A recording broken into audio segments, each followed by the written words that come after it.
हाय, पूजाच किचनमध्ये तुम्हा सर्वांचं पुन्हा एकदा खूप खूप स्वागत। आज मी तुमच्यासाठी घेऊन आली आहे गुणकारी दुधी भोपळ्याचा हलवा। बऱ्याच जणांनी ऐकलं नसेल दुधी भोपळ्याचाही हलवा बनवतात, पण दुधी भोपळ्याचा हलवा मी सुद्धा माझं लग्न झाल्यानंतर पहिल्यांदा माझ्या सासूबाईंकडून ऐकला होता की दुधी भोपळ्याचा हलवाही बनवतात आणि तो खूप पौष्टिक असतो। मी कधीही ऐकलेलं नव्हतं आणि कधी खाल्लेलाही नव्हतं। मी इमॅजिन करत होते की कसं लागत असेल हा दुधी भोपळ्याचा हलवा, पण जेव्हा प्रत्यक्षात माझ्या सासूबाईंनी माझ्यासाठी बनवला आणि मी जेव्हा खाल्ला ना, ॲक्च्युली मला एवढा आवडला की मी याच्या अगोदर जे शिरा खात होते किंवा गाजराचा हलवा खात होते त्याच्यापेक्षाही मला दुधी भोपळ्याचा हलवा खूप खूप आवडला।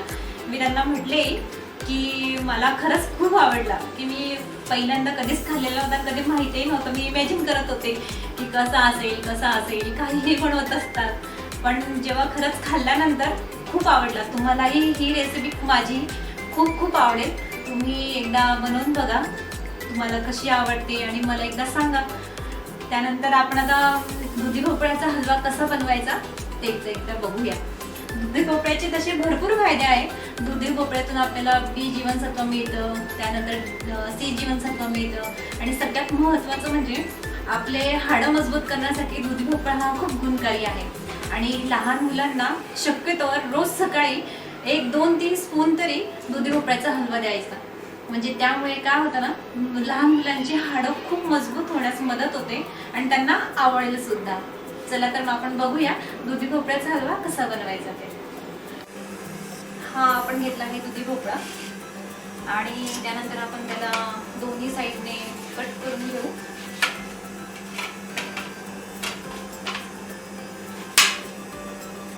आणि त्याची वरची साल काढून घेऊ। याची दुधी भोपळ्याची आता आपण साल काढून त्याला कट करून घेतला आहे आणि आता आपण त्याला किसून घेऊया। त्याच्यामध्ये जर जास्त बिया असेल तर आपण ते अशा प्रकारे काढून घेता येईल। आपल्याला कळतं जर जास्त बिया असेल तर त्या चांगल्या नाही लागत, त्याच्यामुळे थोडं थोडं आपण तुम्ही बघू शकता किती छान प्रकारे ते काढले गेले आणि हे आपण साईडला ठेवूया आणि आपण त्याला किसून घेऊ। आता हा आपण भोपळा किसून घेतला आहे। हा साधारण 2 वाटी भोपळा असेल। त्यासाठी आता आपल्याला बाकीचं साहित्य काय लागतंय ते आपण बघूया। हे आहे तूप, त्यानंतर 1 वाटी साखर, 2 वाटी भोपळ्याच्या किसाला 1 वाटी साखर पुरेशी होईल। त्यानंतर हे आहे बदामाचे काप, हे काजूचे काप आणि ही वेलची पूड। तर आता आपण बघूया भोपळा कसा बनवायचा ते।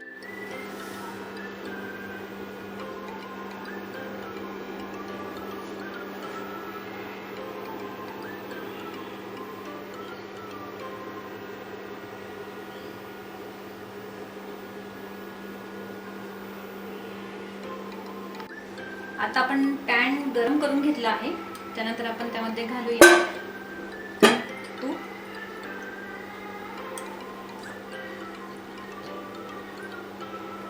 एक साधारण 3-4 चमचे तूप घालायचं आपल्याला। त्यानंतर त्याच्यामध्ये लगेच आपण भोपळा घालूया। भोपळा किसला की लगेच त्याला हलवा करायला घ्यायचा आहे, नाहीतर तो काळा पडत जातो।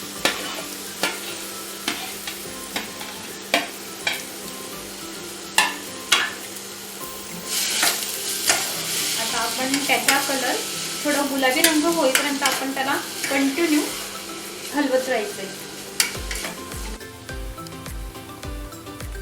आता आपण भोपळा थोडा गुलाबी रंगावर परतून घेतला आहे। तुम्ही बघू शकता त्याचा कलर चेंज झालेला दिसेल तुम्हाला। त्यानंतर आपण त्यामध्ये घालूया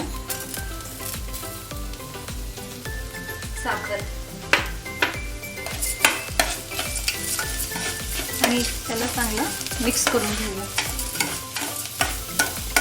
साखर विरघळेपर्यंत आपण त्याला परतवत राहायचं आहे आणि गॅस खूप कमी ठेवायचा आहे, मंद आचेवर त्याला आपण परतून घेऊ। साखर पूर्ण विरघळेपर्यंत आपण त्याला कंटिन्यू हलवत ठेवूया। तुम्हाला साखर जर नको असेल तर तुम्ही गुळही घालू शकता। जर कोणाला शुगर असेल तर साखर खात नाही तर मग गूळ टाकल्यामुळे सुद्धा हलवा खूप छान होतो. आता आपण त्यामध्ये घालूया थोडीशी वेलची पूड, त्यानंतर थोडे काजूचे काप, थोडे बदामाचे काप आणि पुन्हा त्याला एकदा आपण मिक्स करून घेऊ आणि गॅस लगेच बंद करूया. आता आपला रेडी आहे हा भोपळ्याचा हलवा. तुम्ही एकदा नक्की ट्राय करा आणि मला कमेंटमध्ये नक्की कळवा तुम्हाला कसा वाटला. आणि माझ्या चॅनलला लाईक करा, शेअर करा आणि सबस्क्राईब करा. थँक्यू.